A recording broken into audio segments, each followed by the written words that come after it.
الحمد لله رب العالمين والعاقبة للمتقين والصلاة والسلام على أشرف الأنبياء والمرسلين محمد وعلى آله وأصحابه أجمعين إلى يوم الدين. أما بعد فقد قال الله سبحانه وتعالى في كلامه المجيد والفرقان الحميد: فأعوذ بالله من الشيطان الرجيم. بسم الله الرحمن الرحيم.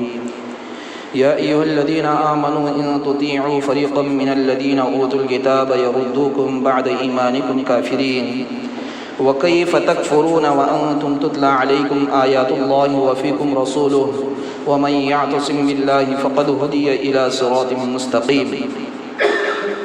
وقال النبي صلى الله عليه وسلم: من كسر سواد قوم فهو منهم، أو كما قال النبي عليه الصلاة والسلام.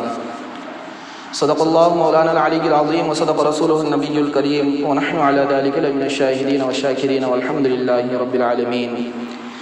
اللهم صل وسلم وبارك على سيدنا محمد وعلى آل سيدنا محمد وبارك وسلم. اللهم صل وسلم وبارك على سيدنا محمد وعلى آل سيدنا محمد وبارك وسلم. اللهم صل وسلم وبارك على سيدنا محمد وعلى آل سيدنا محمد وبارك وسلم. عزیزان ملت اور میرے دینی بھائیوں، اللہ رب العزت نے اہل ایمان کو تمام مخلوقات میں سب سے افضل بنایا ہے، اس لیے کہ ایمان والے کا وجود اس دنیا کا وجود ہے. اگر ایمان والے ختم ہو جاویں، اللہ کا نام لینے والا باقی نہ رہ جاوے، تو اللہ رب العزت قیامت کو نازل فرمائیں گے. اللہ کا وعدہ ہے. اللہ کے رسول صلی اللہ علیہ وآلہ وسلم کی ایک حدیث شریفہ ہے جس کے اندر اللہ کے رسول صلی اللہ علیہ وآلہ وسلم یہ بات ارشاد فرماتے ہیں: لا تقوم الساعة حتى يقال في الأرض الله الله، او كما قال النبی علیہ الصلاۃ والسلام، کہ قیامت اس وقت تک نازل نہیں ہوگی، قیامت اس وقت تک نہیں آئے گی جب تک کہ اس روئے زمین پر ایک بھی ایمان والا باقی ہوگا. اور اللہ کے رسول صلی اللہ علیہ وسلم کا جو فرمان ہے یہ بذات خود اللہ کا فرمان ہوتا ہے. فارسی کا شاعر کہتا ہے: گفت اے او گفت اے اللہ بود، گفت اے او گفت اے اللہ بود، گرچہ از حلقوم عبداللہ بود. اس کا کہنا ہی اللہ کا کہنا ہوتا ہے، گرچہ وہ ایک اللہ کے بندے کے زبان سے اس بات کو کہہ رہا ہوتا ہے. تو یہ ایک چیز ہے کہ اللہ رب العزت نے اہل ایمان کو ساری مخلوقات میں سب سے افضل بنایا ہے. اب اہل ایمان کی سب سے بڑی ذمہ داری یہ ہوتی ہے کہ اپنی ایمان کو بچائے، اپنے آپ کو ایمان کی حالت میں برقرار رکھیں. نت نئے فتنے ہماری زندگی کے اندر، ہمارے حالات کے اندر، روزمرہ کے اندر آئیں گے، اور یہ بات طے ہے کہ نہیں آئیں گے، ایسا ہو نہیں سکتا. آنے والے ہیں اور قیامت تک آتے رہیں گے. ان تمام حالات کے اندر اہل ایمان کی سب سے بڑی ذمہ داری یہ بنتی ہے کہ بذات خود اپنی جان کی، اپنی مال کی جس طریقے سے حفاظت کرتا ہے اسی طریقے سے اپنی ایمان کی حفاظت کرنے والا بنے. اور خدا نہ خواستہ ہم لوگوں نے اپنی ایمان کی حفاظت نہیں کی، ایسا ہو گیا کہ ہم نے اپنی اہلیت کو نہیں پہچانا، ہم نے اپنی اصلیت کو نہیں پہچانا. یاد رکھیں آنے والا وقت وہ ہوگا پھر ہماری نسلوں کے اندر کوئی ایمان والا باقی نہیں رہے گا، کوئی اللہ کا نام لینے والا باقی نہیں رہے گا اگر ہم نے ابھی سے اپنے بارے میں فکر نہیں کی. سب سے پہلے اللہ رب العزت نے جو بات ارشاد فرمائی ہے: یا ایھا الذین آمنوا قوا انفسکم، اے ایمان والو تم اپنے آپ کو بچاؤ. سب سے پہلے یہ حکم ہے کہ اپنی ذات کے بارے میں سب سے پہلے فکر مند رہنے کے لیے ہم لوگوں کو کہا گیا. دوسری جو ذمہ داری دی گئی وہ اہلیکم، اور اپنے اہل و عیال کے بارے میں فکر دلائی گئی. ہاں یہ بات کی بات ہے. پھر اس کے بعد میں اپنے گھر والوں سے لے کر پورے عالم تک کی بات، یہ بہت دور کی ہے. لیکن ہمارا معاملہ، ہمارا معاشرہ اور ہم جس کیٹیگری کے اندر چل رہے ہیں، جس ڈگر کے اوپر ہم لوگ چل رہے ہیں، یہاں پر ہمیں اپنے خود کے ایمان کے لالے پڑے ہوئے محسوس ہو رہے ہیں، خود کے ایمان کے لالے پڑے ہوئے لگ رہے ہیں. اس لیے کہ نہ تو اللہ کے رسول صلی اللہ علیہ وسلم کا طریقہ ہماری زندگی کے اندر، نہ میرے اللہ کے کوئی احکامات ہماری زندگی کے اندر 100% نظر آ رہے ہیں۔ چہرہ دیکھنے کے بعد میں ہم لوگ یہ پہچان بھی نہیں سکتے کہ مسلمان بھی ہے غیر مسلم ہے۔ یہ عالم بنا ہوا ہے اہل ایمان کا۔ تو یہ ماحول بنے گا، لوگ اس طریقے سے کریں گے اور ہر قسم کے حربوں کو اپنائیں گے۔ دشمنان اسلام نے ٹھان رکھا ہے اور انہوں نے طے کر لیا ہے کہ ایمان والوں کو ایمان والوں کی حالت کی زندگی کے اوپر ان کو رکھنا نہیں ہے۔ یہ ان لوگوں نے طے کر رکھا ہے۔ سلطنت عثمانیہ کو جو زوال آیا ہے، اس کے اندر سب سے بڑی ان کے اندر جو چالاکی تھی وہ یہی تھی کہ ایمان والوں کو مسلمان تو رکھنا ہے لیکن ایمان والا نہیں رکھنا ہے۔ مسلمان تو ہم ان کو رہنے دیں گے لیکن مومن رہنے نہیں دیں گے۔ ہاں، یہ ان کی چال تھی اور آج وہ لوگ کامیاب ہوتے ہوئے نظر آ رہے ہیں کہ ایمان والوں کو آپس میں اتنے سارے ٹکڑوں کے اندر تقسیم کر دیا، اتنے سارے ہمارے اندر دنیا بنا دی، اتنی ساری جماعتیں بنا دی کہ ایک جماعت والا وہ جماعت کو دیکھنے کے تیار نہیں، وہ جماعت والا وہ جماعت والے کو دیکھنے کے لیے تیار نہیں، اگر کوئی سلام بھی کرتا ہے تو سلام کا جواب دینے کے لیے تیار نہیں۔ یہ معاملہ ان لوگوں نے بنایا ہے اور اہل ایمان اس کے اندر بڑھ چڑھ کر حصہ لیتے ہوئے نظر آ رہے ہیں۔ کس طرف کو جا رہے ہیں ہم لوگ؟ کیا یہی طریقہ ہے ہماری مذہب کا، ہماری شریعت اسلامیہ کا؟ کیا اسی ڈگر کے اوپر ہم لوگ اپنے آپ کو چلاتے رہیں گے؟ اگر خدا نہ خواستہ اسی ڈگر کے اوپر ہم نے چلایا ہے تو یاد رکھیں، اگر یہی ڈگر پر ہم لوگ چلتے رہے ہیں تو آنے والے وقت کے اندر ہماری نسلوں کی ایمان کے اوپر فاتحہ خوانی ہم لوگوں کو ابھی سے شروع کر دینی چاہیے۔ فاتحہ خوانی کب ہوتی ہے؟ کوئی انتقال کر جاتا ہے، کوئی مر جاتا ہے، اس کے بعد میں فاتحہ خوانی اس کے بارے میں کی جاتی ہے۔ تو ہمارے ایمان ہماری آنے والی نسلوں کا ایمان، جنازہ ان کا نکل چکا ہوگا، اس کے ایمان کی حفاظت کی ذمہ داری میری آپ کی ہے۔ دشمنان اسلام کو دیکھ کر ان کی کیا حرکتیں ہیں، ان کی کیا حربیں ہیں، ان تمام چیزوں کو دیکھ کر اس کے اوپر اپنے آپ کو اڑھیلا نہیں ہے، اپنے آپ کو ان کی جزا بنانے کی کوشش نہیں کرنا ہے۔ میں نے خطبے کے اندر جو آیت شریفہ تلاوت کی ہیں، 2 آیت شریفہ میں نے پڑھی ہیں، سورہ آل عمران کی ہیں، آیت نمبر 100 اور آیت نمبر 101، جس کے اندر اللہ رب العزت یہی بات ارشاد فرما رہے ہیں، یا ایھا الذین آمنوا ان تطیعوا فریقا من الذین اوتوا الکتاب۔ اے ایمان والو، یہ دشمنان اسلام میں سے ایک گروہ ایسا ہے، دشمنان اسلام میں سے ایک گروہ ایسا ہے، ان تطیعوا، اگر تم ان کی اتباع کرو گے، اگر تم ان کی اتباع کرو گے، یردوکم بعد ایمانکم کافرین، کیا کریں گے؟ تمہارے ایمان لانے کے بعد یہ تم لوگوں کو مرتد کرنے پر مجبور کریں گے، مرتد ہونے پر مجبور کریں گے۔ اور آج ہم اپنے ماحول کے اندر دیکھ سکتے ہیں کیا کچھ ہو رہا ہے، کس ڈگر کے اوپر ہم اپنے آپ کو لے کر چل رہے ہیں۔ ہاں، سوچنے کا مقام ہے، سمجھنے کی بات ہے۔ اور آگے اللہ رب العزت ہم لوگوں کو تنبیہ کے طور پر یہ بات بھی ارشاد فرما رہے ہیں، فَكَيْفَ تَكْفُرُونَ وَأَنْتُمْ تُتْلَى عَلَيْكُمْ آيَاتُ اللَّهِ وَفِيكُمْ رَسُولُهُ،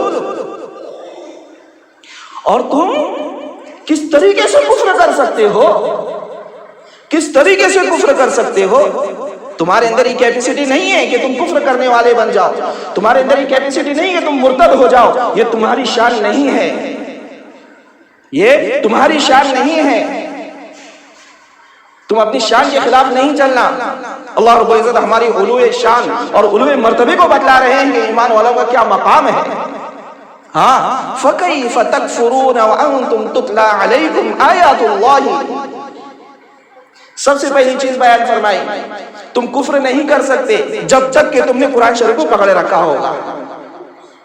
ہاں، اس کے احکامات کو اپنی زندگی میں لایا ہوگا، اس کے فرامین کو اپنی زندگی کا مشغلہ بنایا ہوا ہوگا، تب تک تم کفر نہیں کر سکتے۔ یہ پیغام دینا چاہ رہے ہیں، یہ پیغام ہے ہمارے لیے۔ وَفِيكُمْ رَسُولُهُ، دوسری چیز فرمائی، اور اللہ کے رسول صلی اللہ علیہ وسلم کی ذات گرامی، چونکہ صحابہ کرام کے زمانے کے اندر اللہ کے رسول صلی اللہ علیہ وسلم بذات خود موجود تھے، اس لیے صحابہ کرام کو یہ بات کہی جا رہی ہے۔ لیکن آج اللہ کے رسول صلی اللہ علیہ وسلم نہیں ہے تو کیا ہوا، لیکن ان کے فرامین تو موجود ہیں، ان کے فرامین کو سنانے والے تو ہمارے سامنے موجود ہیں۔ ہاں، وَفِيكُمْ رَسُولُهُ وَمَن يَعْتَصِم بِاللَّهِ، اور جو کوئی شخص اپنے آپ کو اللہ کی رسی سے مضبوطی کے ساتھ میں تھامے رکھے گا، فقد ہدی الی صراط مستقیم، تو یہی وہ لوگ ہوں گے جو اپنے آپ کو سیدھے راستے کے اوپر چلانے والے ہوں گے۔ یہ ایک بات ہو گئی۔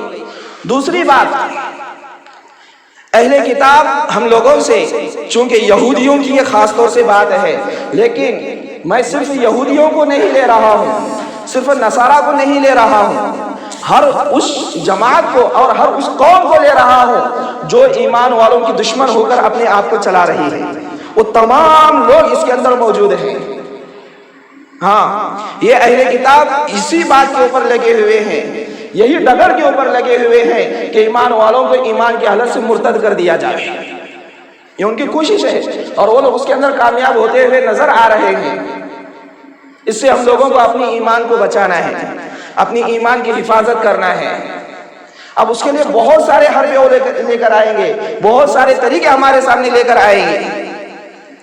من جملہ ان تمام چیزوں میں سے ہمارے پرانے خیالات والے جو لوگ ہیں، خاص طور سے وہ لوگ، اور عموماً ہر کوئی شخص میری اس بات سے بخوبی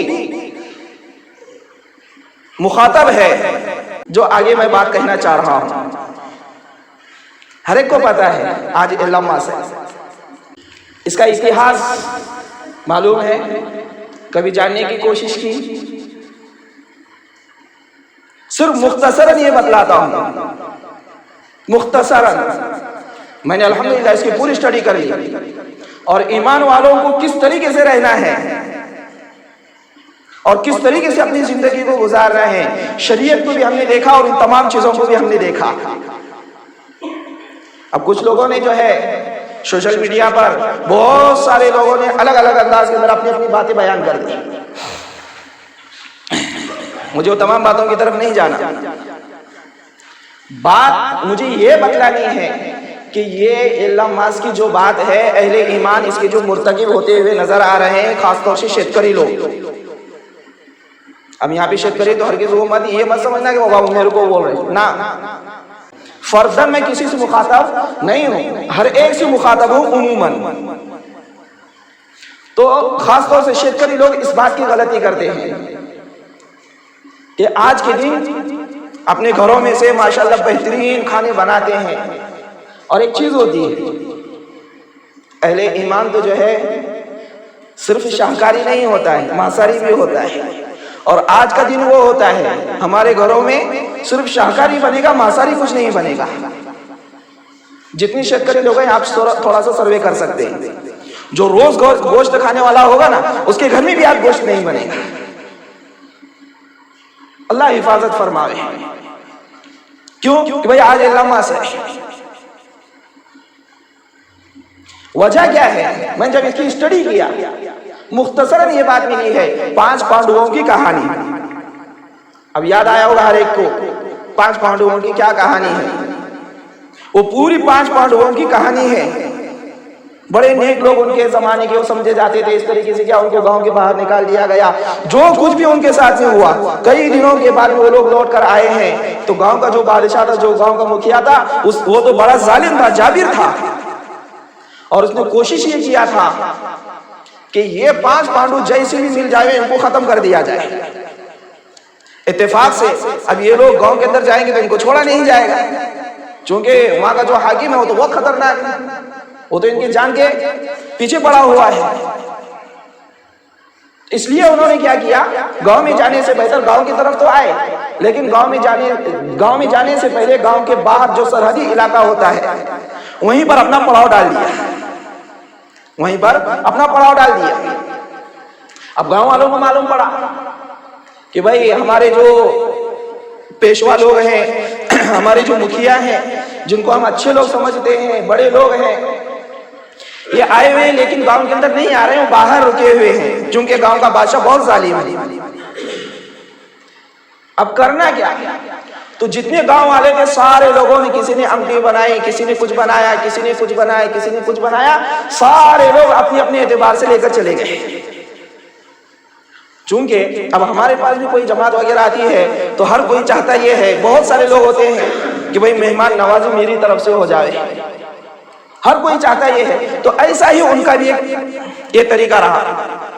آئے ہیں، آ کر انہوں نے جو ہے ان کے سامنے اپنی جتنی بھی کھانے لے کر آئے تھے سب پیش کیا، سب کھانے انہوں نے پیش کیے، جس کے بعد میں ان لوگوں نے کھانا کھا کر وغیرہ اپنے آپ کو سیر کر لیا، اور جو لوگ آئے ہوئے تھے ان کو بھی سیر کروائے، جو کچھ بھی پوری اس کی ہسٹری ہے۔ پھر اس کے بعد وہاں سے ان کی عید کی شروعات ہو گئی، وہاں سے پھر عید کی شروعات ہو گئی کہ بھئی یہ ٹائم میں ہم لوگوں کو کیا ہے، وہ اتہاس کو یاد رکھنا ہے، اس لیے ہمارا عید کا دن ہوگا آج کا۔ جس طریقے سے حضرت ابراہیم علیہ نبینا علیہ السلام کی یاد کے اندر ہم لوگ قربانی کرتے ہیں، یہ تو اللہ کا حکم ہے اور میرے نبی صلی اللہ علیہ وسلم کا طریقہ ہے، اس لیے ہم لوگ کرتے ہیں۔ منمانی زندگی ہمارے پاس نہیں چلتی، میرے دل میں آیا تو کروں گا، میرے دل میں آیا تو نہیں کروں گا، یہ ہمارے پاس نہیں چلتا، کرنا ہی کرنا ہے جس کے اوپر واجب ہو گیا۔ وہ تفصیل کی بات وہ اپنی جگہ، اس طریقے سے تمام لوگوں نے ہر کوئی اپنا اپنا کھانا بنا کر لے کر گئے، اور جو کچھ بھی تھا سب پیش کیا، سارے لوگ خود بھی کھائے اور ان کو بھی کھلایا، سب لوگ سیراب ہو گئے اور شام کے وقت میں واپس آ گئے۔ پورا وہی طریقہ آج ہر گھر میں ہو رہا ہے، ہر نمونے کی ایک ہی ہنڈی کے اندر بنا کر سبزی پکائی جاتی ہے، ایک ہی ہنڈی بنائی جاتی ہے جس کے اندر ہر قسم کی پھلی بھی آ رہی ہے، اور کیا کہتے ہیں اس کے اندر ہر نمونے کی دال بھی آ رہی ہے۔ یہ کیوں ہو رہا ہے؟ وہ اتہاس کو اجاگر کرنے کے واسطے، وہ یادگار کو لانے کے واسطے، اور اہل ایمان اس کے اندر بڑھ چڑھ کر حصہ لیتا ہوا نظر آ رہا ہے۔ میرے بھائیو، اب یہاں پر یہ تمام چیزیں تو ہو گئی، یہ اتہاس کی بات ہے، وہ ان کا کیا اتہاس ہے اللہ بہتر جانتا ہے، اللہ بہتر جانتا ہے حقیقت کیا ہے۔ جبکہ ان کے پاس کوئی ایسی کوئی مذہبی کتاب ان کے پاس ایسی نہیں ہے کہ جو مکمل طور پر ان کی رہبری کر سکتی ہو، انسانیت کیا ہے اس چیز کو صحیح معنی میں مکمل بتلاتی ہو۔ یہ تمام چیزیں ہیں۔ اب اس کے بعد میں یہ پوری اسٹڈی ہم نے کی، بہت تفصیل ہے اس کے اندر، صرف یہ میں مختصراً تھوڑا تھوڑا کہیں سے کچھ بول دیا ہوں۔ اس کے بعد میں جو ہے اب شریعت کی طرف سے کیا احکام ہے، وہاں سے ان کا عید کا دن شروع ہو چکا ہے۔ اسی لیے خطبے کے اندر جو میں نے حدیث شریفہ پڑھی ہے، اللہ کے رسول صلی اللہ علیہ وسلم نے جو بات ارشاد فرمائی ہے، من کسر سواد قوم فہو منہم، جو کوئی شخص کسی قوم کے اندر آ کر ان کی بڑائی کو بتلانے کی کوشش کرے گا، فہو منہم، پس وہ انہی قوم کے اندر سے گنا جائے گا۔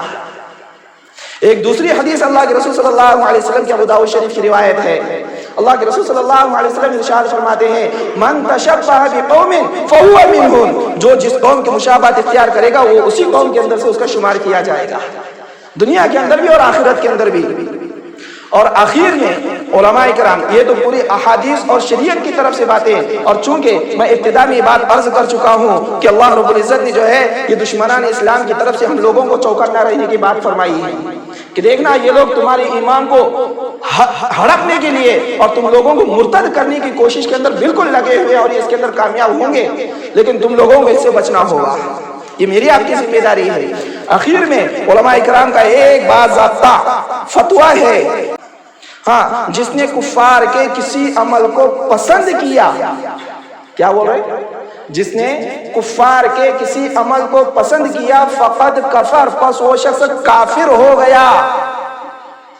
اگر کسی نے اس اعلامیہ کو پسند بھی کیا ہوگا تو اپنے ایمان کی تجدید اب ہی کرا دے، پسند بھی کیا ہوگا تو بہت اچھی چیز ہے۔ اس طریقے سے اگر کبھی کہتا ہے، انشاءاللہ آنے والے وقت کے اندر آئندہ جمعہ کو انشاءاللہ میں آپ کے سامنے وہ بات رکھوں گا، شریعت نے شرک اور توحید کے متعلق جو باتیں ارشاد فرمائی ہیں کتنی زیادہ اس کے اندر باریکی ہے، چونکہ توحید اور شرک یہ اتنی باریک چیز ہے نا، اتنی باریک چیز ہے، بال سے زیادہ باریک ہے اور تلوار سے زیادہ تیز ہے، یاد رکھنا، جو ہمارے ایمان کو ختم کر سکتی ہے، جو ہمارے ایمان کو ختم کر سکتی ہے، بال سے زیادہ باریک ہے اور تلوار سے زیادہ تیز ہے۔ بہت سارے لوگ یہ کہتے ہیں کہ ایمان والے ہونا بہت آسان ہے، آسان ضرور ہے لیکن اتنا بھی نہیں ہے جتنا ہم لوگ سوچ رہے ہوتے ہیں۔ آسان ضرور ہے، آسان ضرور ہے، اور الدین یسر، دین آسانی کا ہی نام ہے، اسلام آسانی کا ہی نام ہے، فطرت آسانی کا ہی نام ہے۔ اس لیے میرے بھائیوں اپنے ایمان کی حفاظت ہم خود بھی کریں اور آنے والی نسلوں کی ایمان کی بھی حفاظت ہم خود کرنے والے بنیں۔ اللہ رب العزت سے دعا ہے کہ اللہ پاک ہم لوگوں کو دین کی صحیح سمجھ عطا فرمائے، اہل ایمان کو ایمان کیا چیز ہے اس کو سمجھتے ہوئے صحیح معنی میں ایمان کو اپنی زندگی میں لانے کی توفیق نصیب فرمائے۔ آمین وآخر دعوانا ان الحمد للہ رب العالمین۔